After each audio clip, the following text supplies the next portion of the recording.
Alrighty, good morning, Waubonsie Valley. It's Mr. Armstrong coming to you guys once again from J. Woods Forest Preserve, way out in northwest Kendall County. I'm going to give you guys instructions today for doing your Transect lab, if that is one of the choices that you guys are going to choose to do for this upcoming week here in AP Environmental Science. So I have got my lab assistant, Henry Watson. He is right over there, and you'll see him in just a moment. And the video today is going to take you guys through first how to do the data collection part of it, which is why I'm out here at the Forest Preserve. And then the second half will be how to crunch the numbers, and so you can actually come up with some usable data. We're going to be ultimately calculating what's called the Shannon Diversity Index today, which is something that environmental scientists all over the world use as a standard benchmark for plant diversity. So what you will need, first off, you will need some sort of lab journal here and some sort of writing utensil. You are also going to need some sort of string or yarn, or in my case, an extension cord. This was Miss Young's idea, and I ran with it. It's a great idea. The extension cord is nice because it's heavy and it's going to lay flat on the ground. It's not going to get blown around by the wind or anything like that. But work with what you've got. And so when you get that extension cord or string or yarn or twine or what have you, mark off at least 10 feet of it. What we're going to do is basically we're going to be measuring all of the plants on a line that are somewhere between 10 feet in length and 30 feet in length. And so my extension cord is about 20 feet in length, so I'm going to lay that out now behind me, okay? And so what I did is, I can show this to you guys. What I did is I took one side of the extension cord and I just took a Sharpie and I just sort of drew a line around it there. And then I measured out 10 feet with a measuring tape at home ahead of time. And then I measured out another 10 feet after that. So I've got 20 feet of extension cord marked off with Sharpie at 10-foot increments. So I'm going to lay that out. You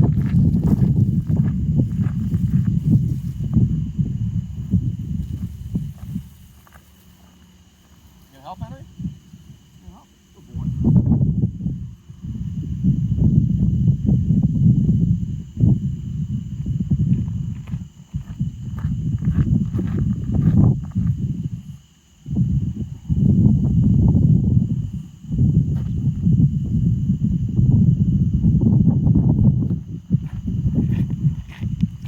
Alrighty, so let me pick my camera up here and show you guys real quick. What we have got is the extension cord, and again, this can be, the extension cord for you, or this could be a piece of rope, or what have you.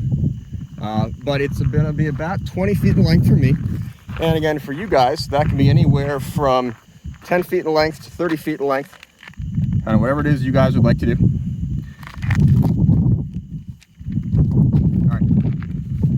On. So that's our lab setup,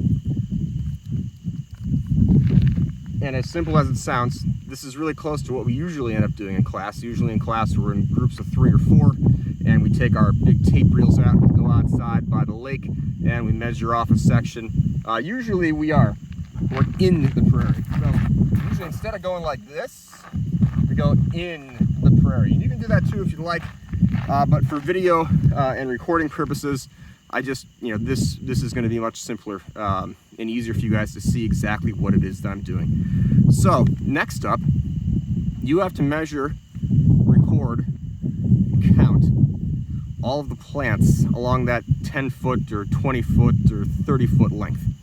What we're going to come up with is a data table, and I'll show you guys at the end of it, because I'm going to do the lab here for you guys, so you'll see exactly kind of what I'm going to do. You have to... We're not expecting you guys to identify every last plant. That would be beyond the scope of what we need to do this year. So as you're figuring out your plants, come up with a descriptive name for it. It could be, like small white flower clusters. It could be, 8-foot tall grass, some sort of descriptive term for it.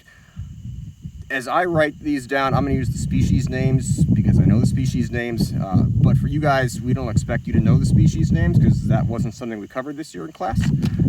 But what you need to do is be able to distinguish between different species.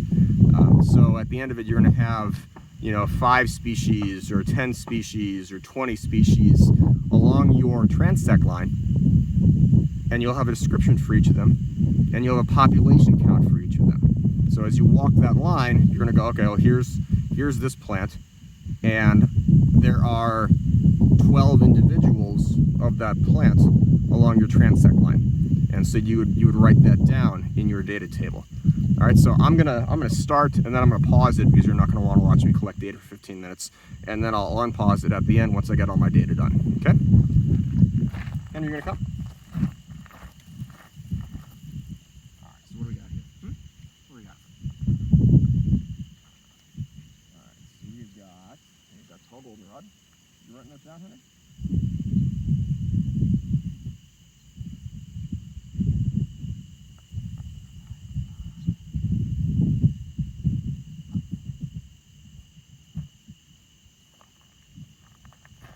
All right, so I've got my first species, it's tall goldenrod, and I'm going to count the total number of individuals that I've got along my 20-foot line here. And then I'm going to go and do that for every single species along my line. And when I unpause this video and you see me again, what you're going to have is a completed data table. All right, I'm back, and I have got my data. And it's getting windy out here. Alrighty, so let's see if I can hold this up to the camera for you guys to see. So these are all the species that I found along my 20-foot extension cord line that I set out there. So I haven't counted these yet. 1, 2, 3, 4, 5, 6, 7, 8, 9, 10, 11, 12. So I had an even dozen species. Some of them are native, some of them are non-native. Again, for you guys, we're expecting descriptive terms. We're not expecting you guys to know the individual species names. I did actually had to go back and change my data at one point. I found 2 extra purple coneflowers. I initially had 3, and then I saw 2 more, so I crossed that out and put 5. For some of these, like your grasses, like the Kentucky bluegrass there, I had to estimate, right? I didn't sit there and count 700 individual plants. So what I did is I estimated a little bit along maybe like a 6-inch bit there, and then I estimated how much space it took up along my line, and then I multiplied through. And so I had about 700 individual Kentucky bluegrass, and Kentucky bluegrass is what you have if you have a lawn outside. That's what that is. So it's lawn grass, and it's everywhere. So that was my biggest one by far, but I did have a nice mix there of other things as well. So when you guys choose your locations, a prairie is going to be best for just getting a good amount of species, and Springbrook is really good for that. If you go to Vermont Cemetery, that one can be okay, but it's super high quality, so just be very careful with what you're doing there, and make sure you're not you're crushing any plants and so on and so forth there. Any other locations are probably good as well. Like I said, when we do this in class, we're usually out by the lake, and we sample 3 different locations over 3 different days, and so we end up creating 3 different Shannon diversity indices, one for each of those locations, and then we can compare them. So for what we're doing for you guys this year is obviously a very scaled down version of that, especially since you'll be solo or maybe out with a family member or something if you're going to bring a family member out to do this. But that's the end of part 1. So when you're out here, it's all about data collection. We're not running any math, we're not crunching any numbers. We are just getting the site, we're getting our site data down. If you want to take a look at this, there it is again. You know, just get the general basic information done. And then when we get back inside, we will show you guys exactly how to do the math for this as well. So when you're out here, it's just data collection. You're getting along a 10 or 20 or 30-foot length of rope or yarn or extension cord, all of the individual species and their approximate populations. And again, descriptive terms for the species are just fine. That's what we're expecting out of you guys this time. So that's it for me here from Jay Woods this time. On behalf of myself and Henry Watson, I hope you guys have fun with this lab. When you do it, be safe, socially distance, tell your parents, and all those good things. And I will see you, and Henry Watson will also see you. Let's say bye. Alrighty, there we go. And he's got his little bow tie on here today. And we'll see you guys later. Thanks for watching. We'll cut out now, and the next part of this video will be me showing you guys how to crunch the data. All right, so everybody, at this point, hopefully what you have done is you have gone out to your site, you have found a location, you have measured off 10 feet or 20 feet or 30 feet, and you have done a little census of all of the species there, and put down some descriptive species names to the very best of your ability. So at this point, you should be back home, and you should have all of your raw data sitting in a notebook somewhere. And so the next step is to open up Google Sheets and plug in your data. And so right now, this is what you're seeing here on the screen. This is the finished version. So to start with, go through and put in, your date, your time, the location, and any other information. I put the Transect length in for myself as well, so I know how long my Transect was. That's step one. Then go through and just list all of the different species that you have. Now, obviously, I have the common names here. You're not going to have the common names probably, and that's fine. Just put your descriptive names in and just make them into a list like that. That's step one right there. You can number them like this so you can keep track of them in your head. You don't have to do this portion right here, but this can be a nice thing to keep track of. In the next column over, put the population. So, for instance, I had 28 tall goldenrod, so I've got 28 next tall goldenrod. And go on down and put the population that you had for each of your individual species until you get to the end. And so now you have essentially transferred your raw data from your notebook into Google Sheets. Now we can start using some of the power of the coding in Google Sheets to make things very easy for you guys. To start with, you would need to total everything up. And so if you haven't used Google Sheets for this before, look up here. We have essentially some very simple coding for Google Sheets. And so just type in an equals, type in sum in all caps, and then that parentheses, and then select the cells that you want. And then put it a close parentheses and hit enter. And what it'll do is it'll add up all of those for you. And so if I were to change this, so if I change 700 to 750, it's going to change that number, and it's going to change my entire spreadsheet as well. So this is a really nice way to be able to use your data and very simply make life easy for you guys. So after this, we have our raw data. So now we have to talk about the actual Shannon Diversity Index. And the Shannon Diversity Index is a very simple measure that you guys can use to measure diversity. I'm going to scroll down just a little bit here. And this formula is essentially what you guys are going to calculate. It might look crazy and like a lot of letters, but it's really quite simple. There's basically two parts. There's this part right here, the P sub I, and then there's this part right here, the ln P sub I. And all this is a proportion of the total number of plants to the total number of plants for your particular species. And so let me put that into some usable terms for you guys here. So I have PI, and so for my tall goldenrod, I'm going to calculate a PI value. And all I'm going to do is take that cell here in orange and divide it by my total number of plants. So I'm getting the proportion of tall goldenrod to the total number of plants. And so I just do an equal sign, and I do this cell, and I do divided by this cell. And so I can go down the list, and I can do that for every other cell. So notice each time I go down, and it's going to select and show you guys which cells it's using to calculate. Right? And I can go on down the list. My big one here is obviously the turf grass once again. And it's going to show you guys all of those. So you're going to total up all of these. And then the way to check your work is actually to add up all of these values right here.